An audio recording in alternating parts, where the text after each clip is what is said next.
Hello, welcome to Working Dragon Mystic, where we discuss real metaphysical and occult knowledge so that you can manifest real and tangible results in your life. This week, we're going to be talking about a meditation that I love using quite often. Many of you know I usually love practices that are extremely versatile, right? Though I don't think this falls under the extremely versatile in the ways that I found that it works. I do still find this to be a versatile and powerful meditation practice. And it's one that actually strengthens other areas of us in our self mastery, self empowerment than a lot of other things we've talked about. And it's actually easy to do, but it's hard to master. Okay. And let's get into this. So, this is actually very simply a tea meditation, right? My mentor's mother actually taught me this, and she taught it to me for any time I was being spastic, I was stressed, or whatever. Um, I know several people who use this even when they're overstimulated, right? So a lot of people know if you're on the autistic spectrum, overstimulation can be a real thing, right? So they actually use this in those cases. To the best of my knowledge, that's not me. I probably do, but I've not been diagnosed, so we'll just bypass that with overstimulation. But when the stressors and everything else, I do use this. I also like to use this to wind down. That is probably to wind down and review my day is the main way I love to use this, hands down. Okay. At the same time, I've also used this when I'm not feeling well, when I'm sick.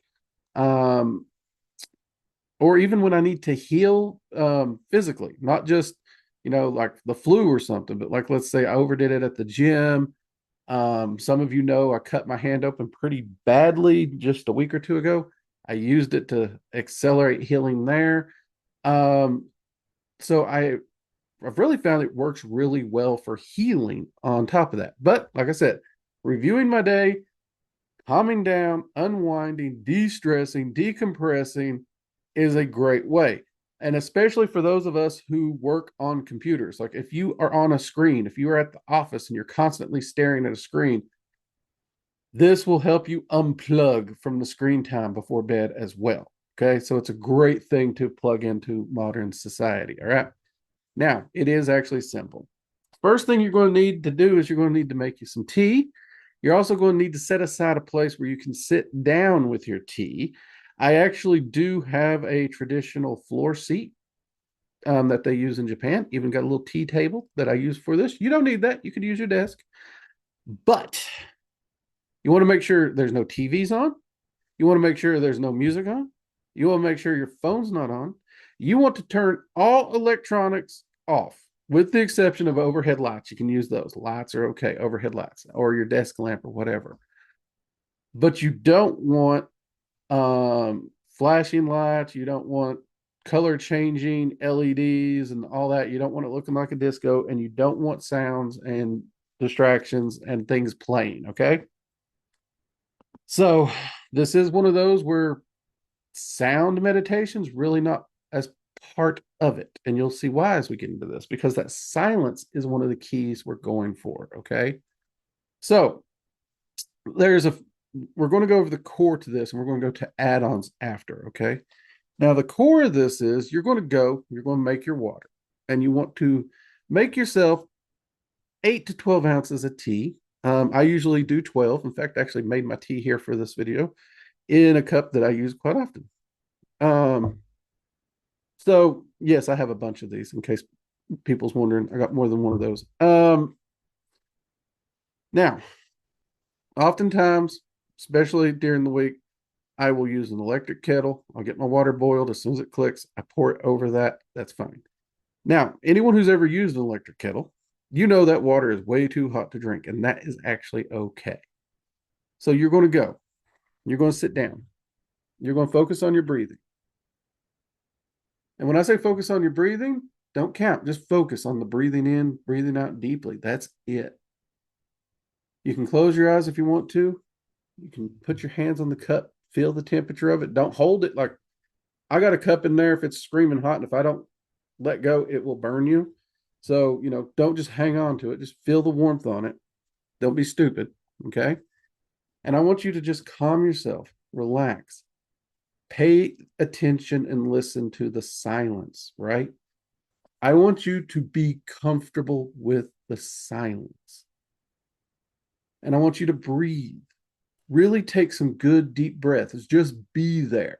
Okay. Seriously, just be there with your tea. Okay. Just focus on being there. All right. And start slowly as the tea cools, right? The whole time the tea's cooling to a drinkable, sippable temperature, I want you to just focus on just being here. Breathing in, breathing out deeply. Don't even have to worry about thinking about anything. Just breathe in, breathe out. Enjoy the silence. Enjoy the nothingness. Enjoy the quiet. Enjoy just being with yourself. I honestly like to do this in a lower light if I can. Not needed. It's just something I like doing, right?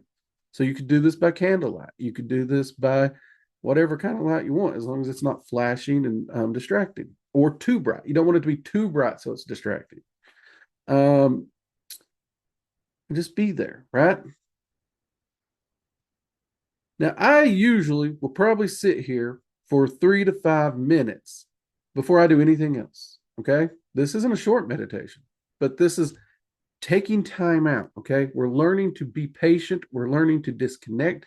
This is some of the skills you're building, right? You're being able to unplug, you're starting to be comfortable being with you, your thoughts, and silence. That's why we have no distractions, right? So, those are important concepts here. And I prefer stronger teas. And I like to steep them longer. In fact, usually I don't even take the tea bag out. I'll be honest with you, even with my green teas and my oolongs. But the whole time I'm doing this, my teas are steeping.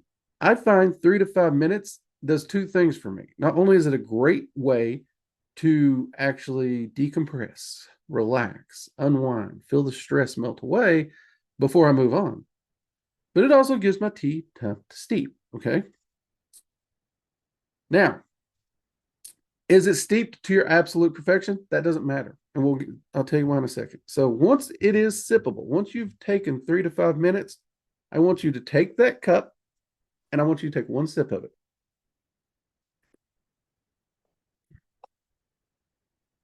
And I want you to let the tea sit on your tongue a little bit.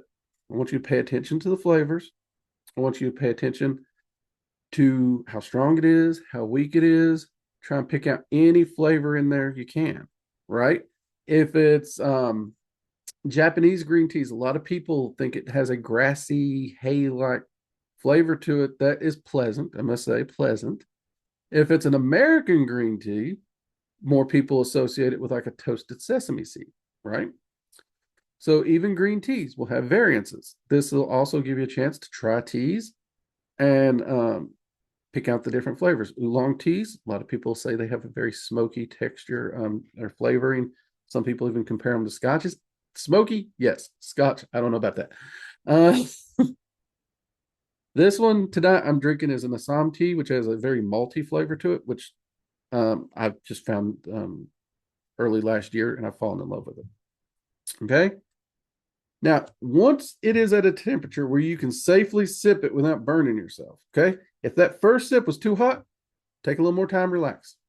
Breathe in, breathe out, think of nothing. Just breathe in, breathe out, enjoy the silence, enjoy being there. Don't think about the bills. Don't think about the cat. Don't think about the car. Don't think about anything that you got going on. Just let it all go. Just let it go. Just be there, enjoy the silence with yourself. Okay?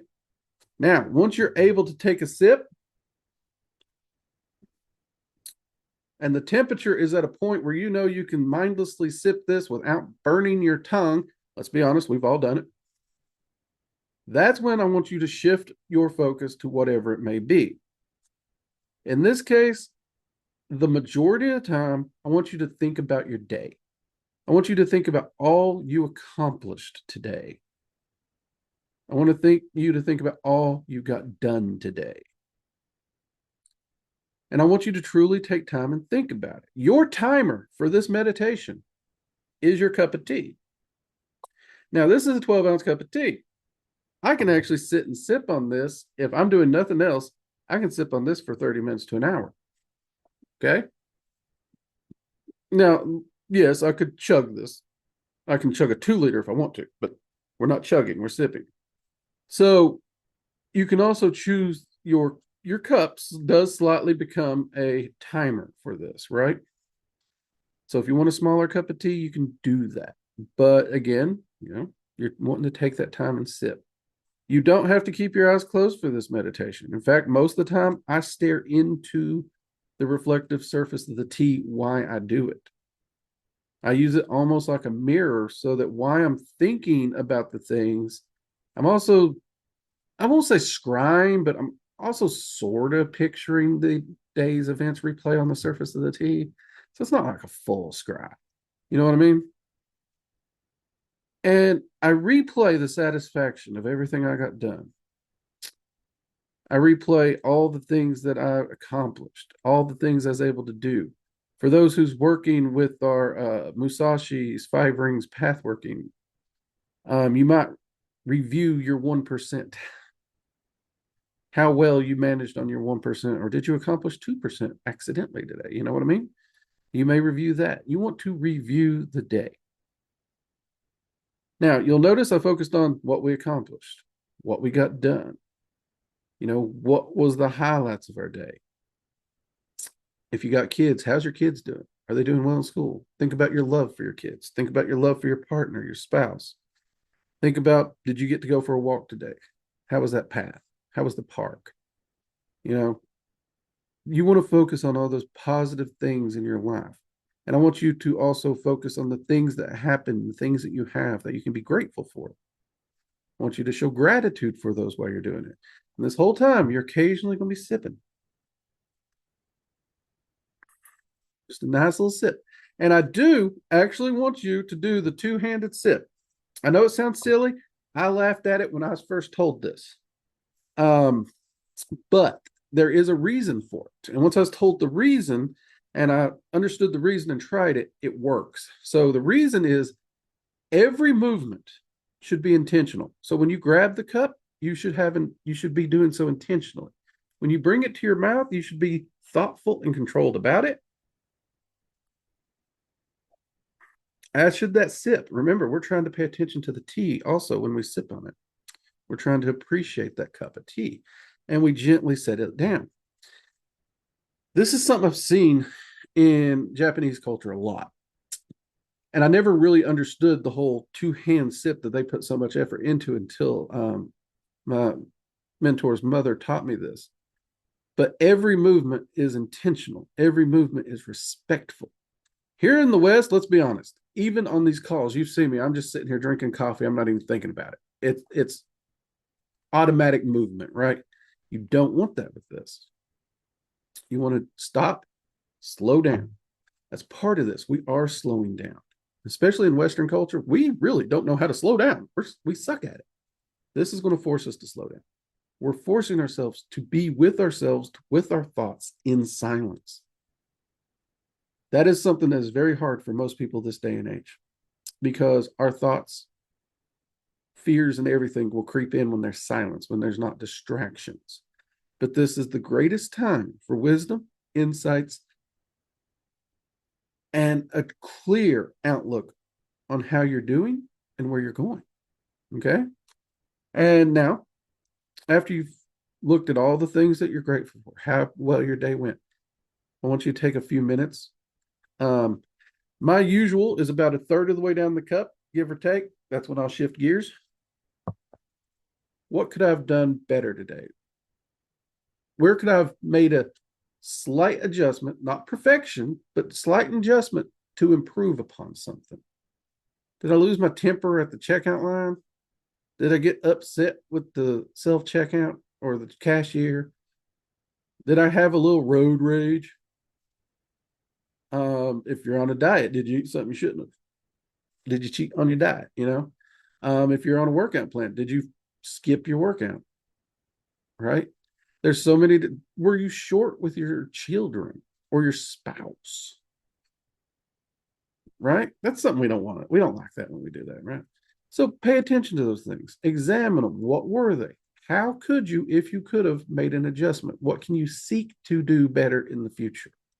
Again, not perfection, just tweak it, right? Make a mental note of those. Run a little time through that, right? Okay. Like I said, I use that third. I usually try to run through about another third, examining where I can work on myself, whether it be my metaphysical practice, whether it's my journaling, whether it's how I take care of the house, how I take care of myself, how I deal with friends, how I deal with business. I'm looking for areas I can make little tweaks to improve. Okay. Now, toward the end, I go back to what I'm thankful for. That last third, I just replay everything I'm thankful for, everything that is good in my life, the laughter, the smiles, everything. And this doesn't have to be just today. Yes, I do look back at today's. That's one of the first things I look back at. But I also look back at friends, family, even my weekend.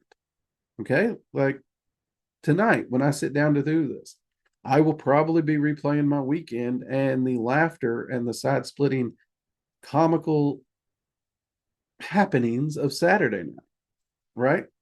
Because it's good to remember the things that are good, right? I love to finish this meditation there. And I will sit and I'll enjoy my tea. Now, what happens if you run out of things to think about before you run out of tea? That's okay. Just go back to focusing on the tea and just being in the moment and just being with yourself in the silence, in the quiet, and enjoying it. Learn to be okay. Learn to enjoy the silence pressing in on you, right? And now you might say, well, Drake, I live in a city. There's cars honking and people screaming and zipping by, or you live by a train, or maybe you live by the docks and there's, ship horns or all kinds of, noise, right? Kids running up and down halls and stairs at your apartment, people acting like they're doing the two-step stomp upstairs, neighbors. That's okay. When I say I want you to be comfortable being with the silence, that is the silence of your environment. And this is something a lot of people do not understand, right? If I take a city person into the Appalachian Mountains in the woods and we just say, all right, sit here. Me, I'm going to be comfortable as can be. They're going to be paranoid. I know every sound in that environment. I know what it is. So to me, the silence of the woods is also the music of the woods, right? Now, you take me to, let's say, his apartment in New York. Even though I am very comfortable in cities, I know city sounds. I've lived in enough apartments to know every time you move into a new apartment, there's new sounds, right? Absolutely new sounds. I won't know those sounds. So now suddenly I'm very similar to him in the woods, right? So you need to be comfortable in your environment. You need to be comfortable in silence with yourself. The outside noise, the neighbors, all that is part of it, right? And this meditation is one of the things that has helped me drastically in the past when we lived in apartments and had neighbors, deal with the neighbors, because it allowed me to relax and understand that that's part of the environment I'm in. That's part of what I need to understand. And I need to be comfortable in it. So that's okay. If you have roommates and your roommate is jamming out to Black Sabbath or Van Halen, well, the room you're in should be silent, but that's part of your environment. You see what I'm saying? And I want you to just take that last bit, be there,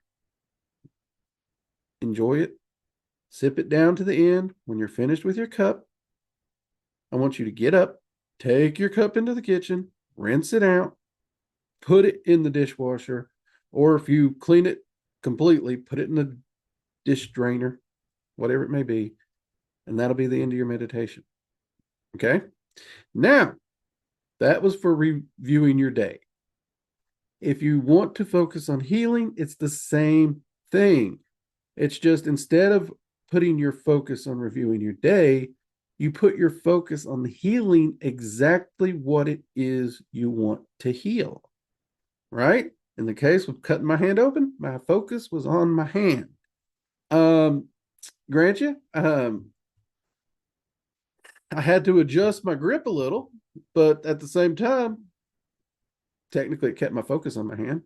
Um, but you want to put all that thought, all that energy, all that intent to just heal quick and well. If you got the flu, same thing. I want this to heal quick. I want to get over it quick. Focus on yourself being truly healthy. This doesn't take any ether manipulation. This doesn't take any empowerment.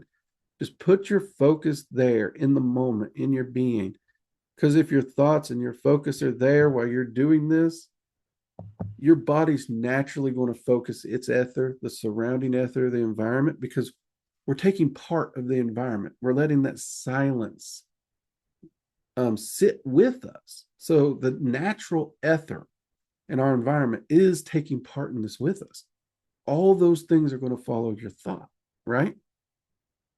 And this is also helping us to control our thought, because by keeping our, in that one portion, we're keeping our thoughts empty. We're just being here and enjoying it. Anything pops in, push away, get rid of it, not what you're worried about. Once you are reviewing things, you focus only on what you're reviewing. Anything pops in, get rid of it. It's not, doesn't have anything to do with it, get rid of it. When you're focused on the healing, just stay focused on that. It sounds too simple, but it does work. And now for those of like, well, you mentioned the autistic. Yes, I did. Think about it. You are literally giving yourself something tactile with your hands to do. You're giving your mind something to do. Your mind is occupied the entire time you're doing this, but in a very calm way, right? Now, if noise is one of your set offs and you are in that city apartment, consider adding in some noise canceling headphones while you do this meditation. Nothing wrong with that. Nothing wrong with that at all. Even if you just want to use them, period, you can use them. Nothing wrong with that. You don't want music because you do want to try and get used to that silence. It is a powerful component here. Okay. If you try to cut the silence out, you're cheating only yourself. Only yourself. So you have sensory input, you have the calming effects, and you're getting used to bringing your focus back and training yourself to sit with just yourself, just your sounds, and to bring your focus to where you want it. That is a skill everyone needs.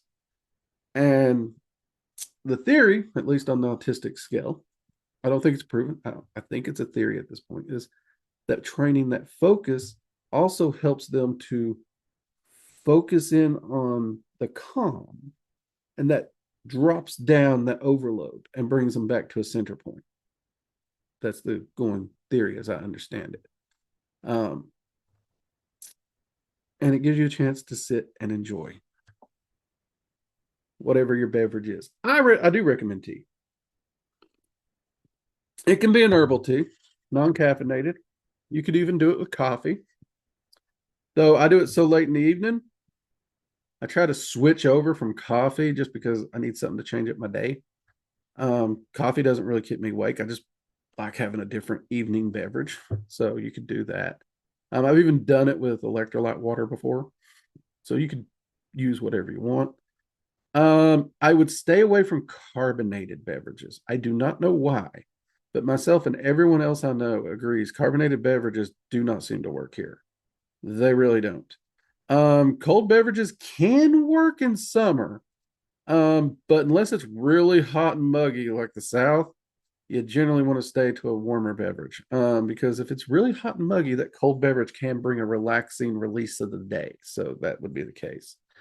Now, add-ons. We talked about add-ons. Okay. Now, if you have an electric kettle that you could bring to your actual workstation, you could start this entire routine when you turn that kettle on.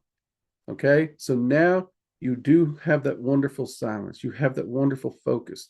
You have that wonderful time spent just focusing on you, the environment. And when that kettle clicks, you can pour that into your cup and extend that first part of the ritual, right? You could do that. If you're out camping or something, or you have a kettle like this, I take this camping. This actually is my camp kettle. I make coffee, tea, everything in this. Um, unless I'm doing really light camping, then well, hands down, I boil water in this. But you could still use this right here for it. Point is, you use the boil time as part of the ritual itself. Um, to add on to that steeping, right? You could do that. Um, if you don't have a kettle that comes to your area, maybe you want to boil the water, put it in something, bring it to the area. For some people, that makes for a cooler water being poured on, and they don't like it. They're afraid they're not going to get as much flavor out of the thing unless it's something like a green tea, where that's usually a tradition. You can do that. If you want to look into how traditional matcha is prepared, there is a whole process to frothing it and everything that goes into making it and enjoying it. You could add that process onto this also. Okay.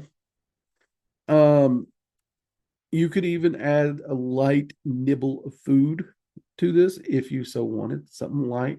When I say light, I mean like maybe 3 Girl Scout cookies in size, like nothing huge. Just something really uber light. 3 little pieces of cheese, something like that. Because you want to keep everything light. You don't want it to overdo it, and you want it to be finger food, something you can just pick up and enjoy. That is it. Now, I've given you here a few examples that I know work very, very well, right? I have tried this for some spell work and manifestation. It's not really as good for those things in my mind. You may try it and find it better, right? One of the areas I do find it works, if me and X Boon Well are working on a financial project, when I review the day, I also review financial projects and the progress I've made on those. And I have found when doing that coupling of this with the original workings does seem to boost the original workings quite well, right? Um, employment, like if you're seeking employment, you're doing workings, you're putting in applications, reviewing everything that you've done to progress toward employment, and looking at what you're going to do tomorrow or who you're hoping may call you back. Those things done during this meditation seem to boost those results as well. So I have found that as a standalone spell working, it doesn't seem to work real well. But if you're reviewing your spell working and stuff as part of it, it does seem to act as a natural booster. And I've been trying to get a decent number on my data, and I really like it's been across the board, but the last week I tried to go through as many journal entries as I had. And it's looking somewhere between 15 to 25% boost, which ain't a bad boost overall. Unfortunately, I don't use it for everything, so the data is not solid, right? It like if I was personally looking at this from a third party, this isn't data I would personally say is solid data because there's holes in it. It's incomplete data, right? But it is still hopeful data, right? That that's coming from someone who's a stickler on the data side. From a non-stickler on data side, I have to admit this looks really good compared to other data I've seen. So I don't know which side of the data fence you're on, but I would highly recommend you give it a try. Another thing I like to do if I've run out, once I'm done, once the ritual's over, I will write the last little bit in my journal for today, sign my journal off, close it, and then go wash the dishes. I find that working that journal into this nightly process is also a great way to end the day. In fact, There's a lot of people I know who they use this as a part to combat their insomnia and as part of their sleep schedule to get their brain shifted into the concept of it is time for bed. And you can even double down on that by making sure the tea you're sipping is something like a mint tea or a chamomile tea or something that's going to aid in sleeping. So you could double down on that effect too if you so chose. I know this is different. Um, this ain't my normal style of video. This ain't even my normal style of workings that I usually share. But this I do think is a valuable tool in our toolbox, even if it's just to sharpen our focus and our ability to be comfortable sitting in silence with ourselves and our thoughts. This day and age, that is probably the thing we suck the most at. It is hard to find somebody who can sit with their own thoughts without distractions in the day of social media, the day of smartphones and doom scrolling and YouTube and, just constant bombardment with stimuli from every which direction. And a mage really, really, really needs to develop that skill of focus and the ability to just be with themselves in silence. This simple meditation, it gives you something to do, it has purpose, and it strengthens those very skills as you do it. So I highly, highly recommend you give this a try. In fact, I would challenge you to do this for 90 days straight. Don't skip a day. 90 days straight. Keep your journal on it.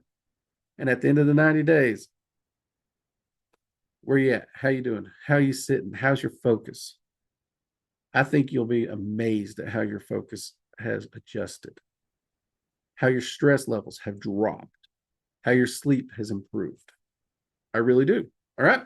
Anyways, everyone, I'm Drake. This has been Working Dragon Mystic here, enjoying some tea with you as we talk about tea meditation